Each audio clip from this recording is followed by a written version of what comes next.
उनको अपना ड्रोन दे रहा है, उनको वादा कर रहा है कि हम तुम्हें परमाणु बम भी देंगे। युद्ध भले ही रुक गया है, लेकिन नरेंद्र मोदी का एक्शन चालू है। वो पाकिस्तान का साथ देने वालों को भी नहीं छोड़ रहे और इसलिए तुर्की पर एक्शन तेज हो गया है और इसका ट्रेलर नरेंद्र मोदी ने दिखा दिया है। जरा आप भी ट्रेलर देखिए, फिर बताता हूं ट्रंप ने कैसे पलटी मार दी।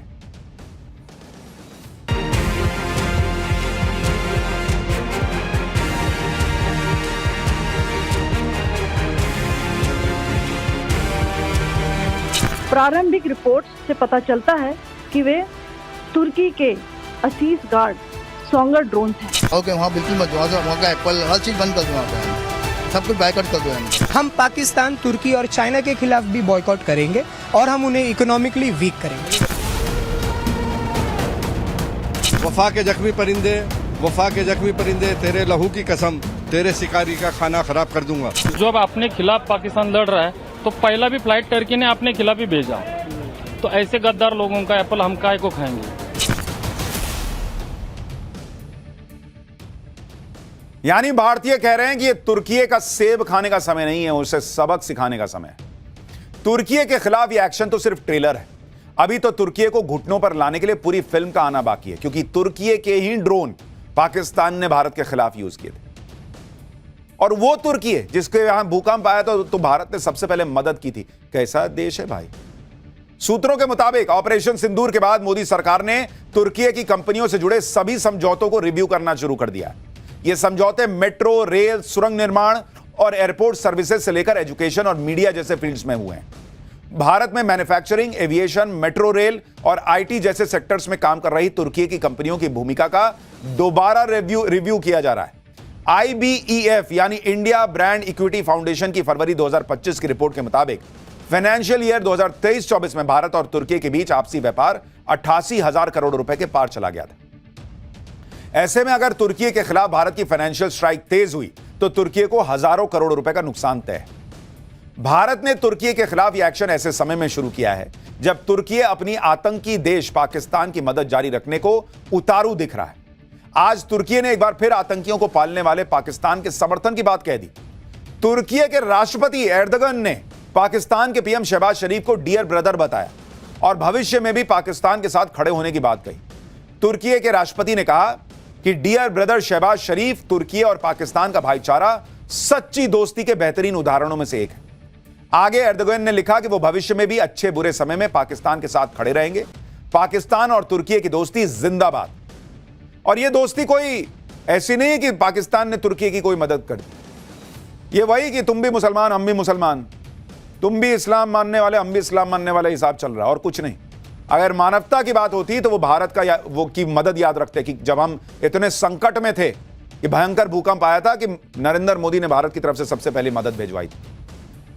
लेकिन वो मदद नहीं भाई, इनको तो एम फैक्टर याद आ रहा है। भारत अब तुर्की को कोई बिजनेस नहीं देगा, यह क्लियर होता जा रहा है। एक पैसा तुर्की को नहीं मिलेगा, इसके लिए प्रयास हो रहा है। भारत में बॉयकॉट तुर्की की मुहिम जोर पकड़ चुकी है। मोदी सरकार के एक्शन से पहले ही देश के लोग अपने अपने तरीके से पाकिस्तान का साथ देने वाले देशों के खिलाफ एक्शन ले रहे हैं। देश के अलग अलग हिस्सों में पाकिस्तान के साथ ही तुर्की के खिलाफ भी जबरदस्त प्रदर्शन हो रहा है। तुर्की के कंप्लीट बॉयकॉट की मांग हो रही है। Chamber of trade and industry करीब 700 बिजनेस ऑर्गेनाइजेशंस को उन्होंने अपील की है कि वो चीन और तुर्की के साथ सभी तरह के व्यापार को रोक दें। व्यापार संगठन confederation of all India traders ने भी तुर्की और अजरबैजान के बॉयकॉट की अपील की है। इस बॉयकॉट मुहिम का असर दिखने भी लगा है। मेक माई ट्रिप के मुताबिक दोनों देशों की ट्रैवल बुकिंग में 60% की कमी आ गई है। ट्रिप कैंसिलेशन 250% बढ़ गया है। ट्रैवल प्लेटफॉर्म ईज माई ट्रिप ने एक एडवाइजरी जारी की है जिसमें यात्रियों से कहा गया कि वे तुर्की और अजरबैजान की यात्रा तभी करें जब बहुत जरूरी हो। ऑनलाइन ट्रैवल बुकिंग्स प्लेटफॉर्म इक्जिगो ने तुर्की, चीन और अजरबैजान के लिए सभी फ्लाइट और होटल बुकिंग को कैंसिल कर दिया है।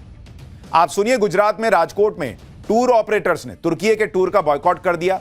वो कह रहे हैं कि तुर्की के टूर की बुकिंग ही नहीं लेंगे। अब सुनिए जरा इन लोगों को। तो तुर्की को हमने पूरे का पूरा बॉयकॉट किया है क्योंकि वो टेररिस्ट कंट्री का साथ दे रहे हैं कि वो हमारे पैसों से हमारा पैसों से वो डिफेंस खरीद के वो हमारे खिलाफ ही वो यूज कर रहे हैं। पूरे का पूरी तरह तुर्की का हमने बैन कर दिया है। पूरा देश पाकिस्तान के मददगार तुर्की के संपूर्ण बॉयकॉट की मांग कर रहा है।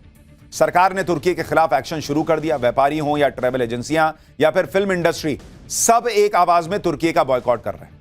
लेकिन कांग्रेस से जब तुर्की के बॉयकॉट पर सवाल पूछा गया तो उनके नेताओं के मुंह में मानो दही जम गया।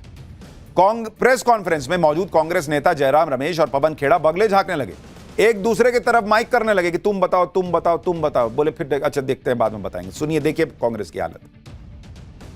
टर्की बॉयकॉट, टर्की के बाइकआउट पे सर क्या कांग्रेस पार्टी इसका समर्थन करते हैं ये क्षेत्र में? इस पर भी हम शीघ्र आपसे जरूर मुखातिब। सर यानी कांग्रेस अभी भी मूडी बना रही है कि तुर्की का विरोध करना है कि नहीं करना है। एक दूसरे की तरफ माइक कर रहे हैं।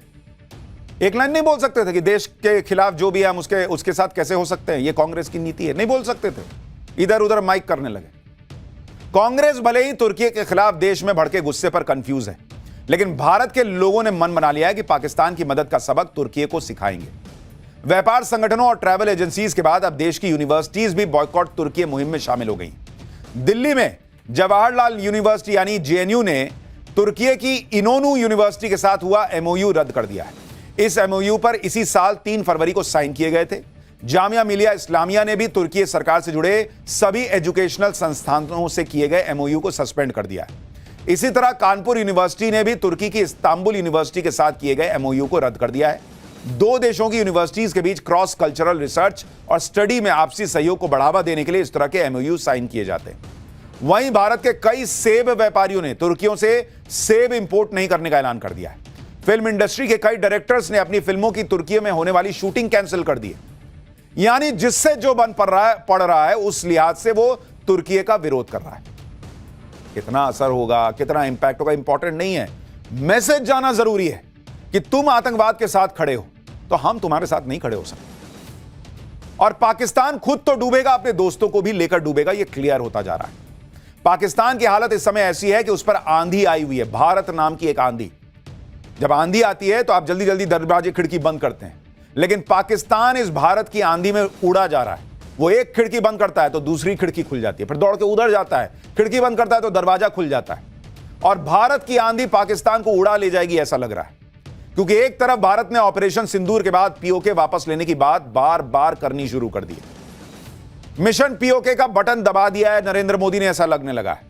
दूसरी तरफ सिंधु जल समझौते पर कह दिया है भारत ने कि पाकिस्तान को इसमें कोई रियायत नहीं मिलेगी। तीसरी तरफ पाकिस्तान के एटम बम के फ्यूज नरेंद्र मोदी ने उड़ाने का प्रयास शुरू कर दिया है, जिसके बारे में आपको आगे बताऊंगा। लेकिन चौथा बड़ा एक्शन, जिसकी बड़ी खबर अभी पहले आपको बता दूं, भारत की पाकिस्तान को बड़ी चेतावनी आ गई है।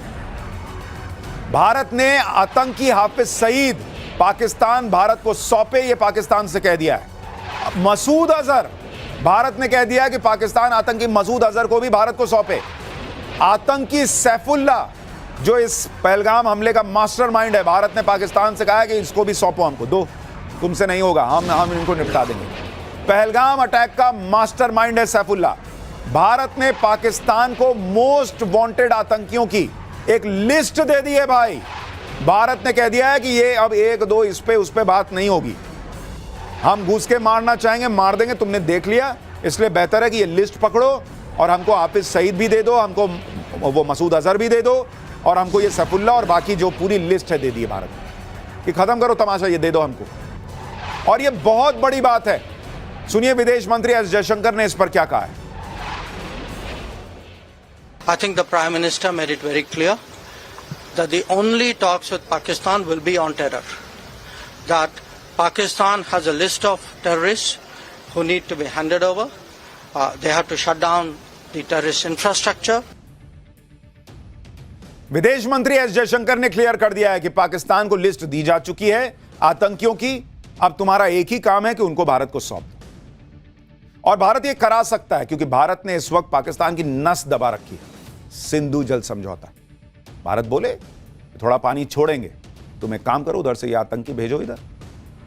खैर आगे क्या होगा ये तो वक्त बताएगा, लेकिन पाठशाला में अब अगली क्लास आपको बताता हूं। बलूचिस्तान में बड़ा बवाल, इधर पीएम मोदी ने पाकिस्तान के परमाणु बम के फ्यूज उड़ा दिए हैं क्या? पाकिस्तान का ऐसा इलाज शुरू हुआ है कि वो चाहकर भी परमाणु हमला नहीं कर पाएगा क्या? अब इसका चैप्टर खोलने जा रहा हूं। दरअसल पीएम मोदी के बैक टू बैक एक्शन से पाकिस्तान को समझ नहीं आ रहा कि वो क्या बचाए क्या छुपाए। इसी बीच पीएम मोदी ने पाकिस्तान को नई टेंशन दे दी।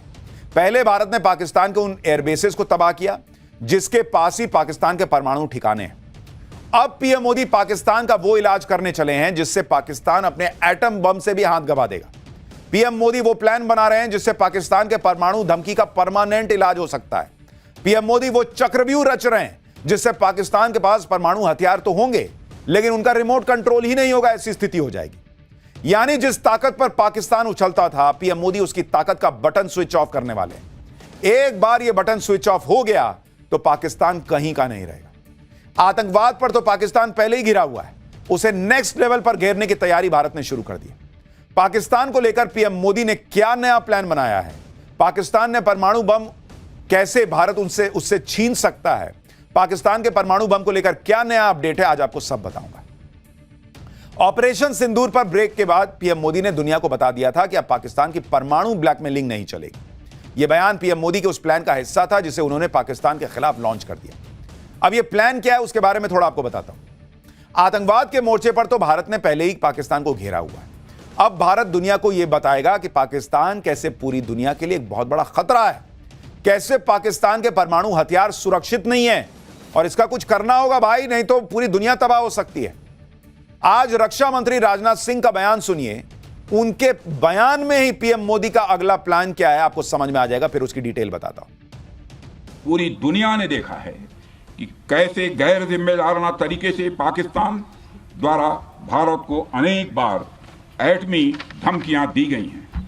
आज श्रीनगर की धरती से मैं पूरी दुनिया के सामने यह सवाल उठाना चाहता हूं कि क्या ऐसे गैर जिम्मेदार और रोग नेशन के हाथों में परमाणु हथियार सुरक्षित हैं?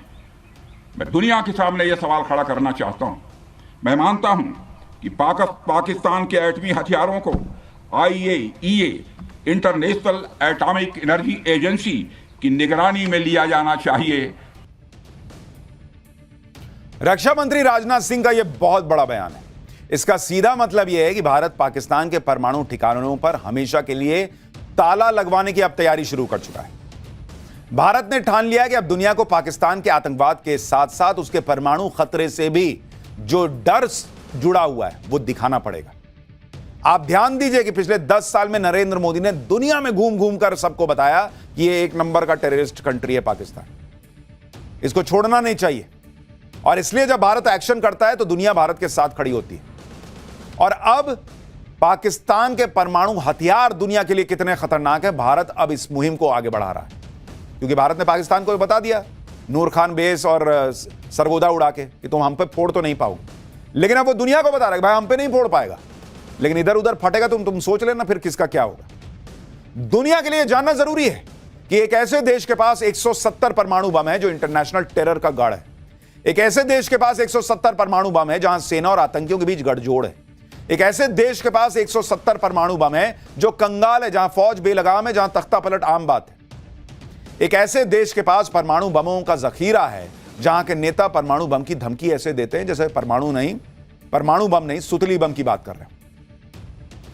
यानी जिसको मन आता है वो वहां एटम बम की धमकी देने लगता है। पाकिस्तान के नेताओं के यही बयान पाकिस्तान में परमाणु हथियारों के खतरे में होने की गवाही दे रहे हैं। भारत दुनिया को बताने जा रहा है कि इन बयानों को नजरअंदाज करने की भारी कीमत दुनिया को चुकानी पड़ सकती है। जो डोनाल्ड ट्रंप आजकल भारत पाकिस्तान के बीच मध्यस्थता कराने का दावा कर रहे हैं, उन्हीं के पहले कार्यकाल में अमेरिका ने पाकिस्तान के परमाणु बमों को लेकर चिंता जता रखी है। तब अमेरिकी अधिकारियों को यह टेंशन थी कि कहीं पाकिस्तान के परमाणु हथियार आतंकियों के हाथ न लग जाएं। उस वक्त ट्रंप ने भी पाकिस्तान के लिए कहा था कि वो आतंकियों को पनाह देता है। साल 2022 में तब के अमेरिकी राष्ट्रपति जो बाइडेन ने पाकिस्तान को दुनिया के सबसे खतरनाक देशों में से एक बताया था। कहा था कि पाकिस्तान वो देश है जहां बिना किसी सामंजस्य के परमाणु हथियार मौजूद हैं। इसी डर की वजह से अमेरिका पाकिस्तान के परमाणु ठिकानों पर भी नजर रखता आया। खुद अमेरिका मानता है कि पाकिस्तान तो दुनिया के लिए वो टाइम बॉम्ब है जो कभी भी फट सकता है। परमाणु हथियारों को लेकर पाकिस्तान का गैर जिम्मेदाराना बर्ताव तो दुनिया अभी ऑपरेशन सिंदूर के दौरान ही देख चुकी है। ऑपरेशन सिंदूर के दौरान पाकिस्तान ने नेशनल कमांड अथॉरिटी की मीटिंग बुला ली थी। पाकिस्तान में परमाणु हथियारों के कंट्रोल और इस्तेमाल का फैसला वहां की नेशनल कमांड अथॉरिटी ही करती है। हालांकि बाद में पाकिस्तान ऐसी कोई मीटिंग बुलाने से पलट गया था, लेकिन कहा जा रहा है कि यह पाकिस्तान की न्यूक्लियर ब्लैकमेलिंग का एक हिस्सा था। लेकिन ऐसे तिकड़म को ही भारत अब पाकिस्तान के खिलाफ पक्के सबूत के तौर पर इस्तेमाल कर सकता है। कि भाई जब ये सब कर सकते हैं तो ये लोग कुछ भी कर सकता है भाई, ये इनका दिमाग हिला हुआ है।